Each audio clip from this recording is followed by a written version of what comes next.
Hello friend, welcome to Joy's creative garden. আমার new blog, ইটালি second ব্লগটা আমি তোমাদের কাছে উপস্থাপনা করছি। কলকাতায় বর্ষা এসে গেছে, কি সুন্দর মেঘ করেছে। এই বর্ষার দিনগুলো প্রকৃতিকে দেখতে কিন্তু খুব ভালো লাগে। তো সদ্য বাইরে থেকে ঘুরে এসে খুবই ক্লান্ত, কিন্তু মনটাও খারাপ লাগছে। পুরনো ছবিগুলো বারবার ঘুরে ঘুরে দেখছি। তবু এই আমাদের ঈশ্বরের আশীর্বাদ, আমার বাড়িটা এত গ্রিনারি চারিদিকে, আর প্রাকৃতিক দৃশ্যটা এত সুন্দর যে দেখলে মনে হয় না যে আমি কলকাতার মধ্যেই আছি। তাহলে এসো আমার সাথে ব্লগ 2টা তোমরা দেখো।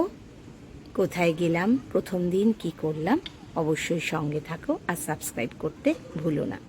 ফ্লাইটে উঠছি বাইরে থেকে, দেখো কি কালারফুল এই ফ্লাইটটা, ভেতরটাও ভারী সুন্দর। এটা ডবল ডেকার। এবার এমিরেটসের মেয়েরা ভীষণ অতিথি বৎসল আর জোভিয়াল, আর দেখতেও ভারী সুন্দর লাগে। তাই আমরা প্রথমে ছবি তুললাম, তারপর ওরাও ওদের ক্যামেরায় ছবি তুললো, আমাদেরকে ফ্রি গিফট করলো।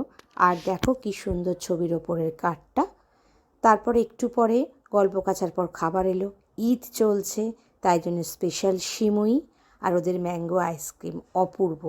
খেতে খেতে গল্প করতে করতে সিনেমা দেখতে দেখতে আমরা চলে এলাম সুদূর ইটালির মিলান এয়ারপোর্টে। এখন কিন্তু সন্ধেবেলা, কারণ সকালে আমরা রওনা দিয়েছি। বাইরে আলো দেখে হয়তো তোমরা ভাবছো, কিন্তু এখন বাজে ঘড়িতে 8:30।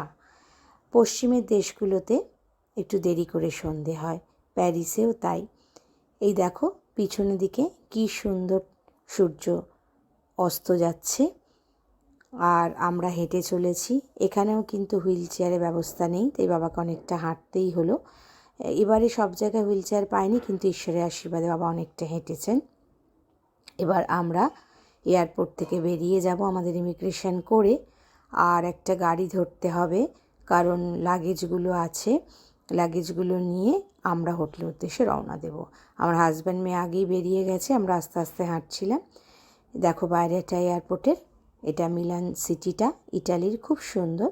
এই গাড়িতে করে লাগেজ সমস্ত ওরা তুলে ফেলেছে, আমরা এবার গাড়িতে উঠছি। তারপর আমরা এগিয়ে চলেছি হোটেলের দিকে।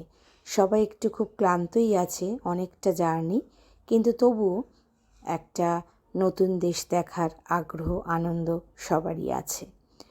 তো আমার সঙ্গে চলো, তোমাদেরকে নিয়ে যাই।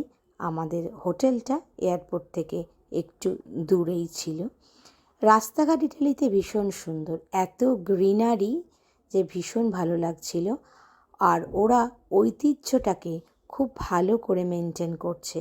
তাই এর পরের ব্লগগুলোই দেখবে যে সমস্ত বাড়ির বাইরেটা ভেঙে গেলেও, ইট বেরিয়ে গেলেও ওরা ওগুলো মেরামত করে না। গভর্নমেন্ট থেকে ওদের নিয়ম নেই, ভেতরটা মেরামত করতে পারে, কিন্তু এতই কংক্রিট আগেকার দিনে। এটা ইটালি শহর 1600 বছর পুরনো শহর, তো এত মজবুত যে বাইরে থেকে ভেঙে যাওয়ার কোনো চান্স নেই। কিন্তু দেওয়ালে যেগুলো চটে যায় ওরা ওই ফাটলগুলো ঝরিয়ে ফেলে, কিন্তু পুরো বিল্ডিং ভেঙে সারা পৃথিবীতে যে গ্লোবাল ওয়ার্মিং চলছে সেটা কিন্তু এখানে নেই। তাই ওয়েদারটা ভীষণ প্লেজেন্ট।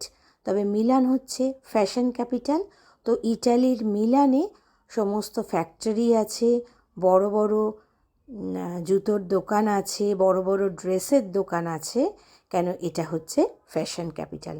এই দেখো আমরা হোটেলে পৌঁছে গেলাম, মাকে আর সমস্ত ঠাকুরদের সাজিয়ে ফেলেছি, বাবাকে ফ্রেশ হয়ে একটু কফি খেতে দিয়েছি।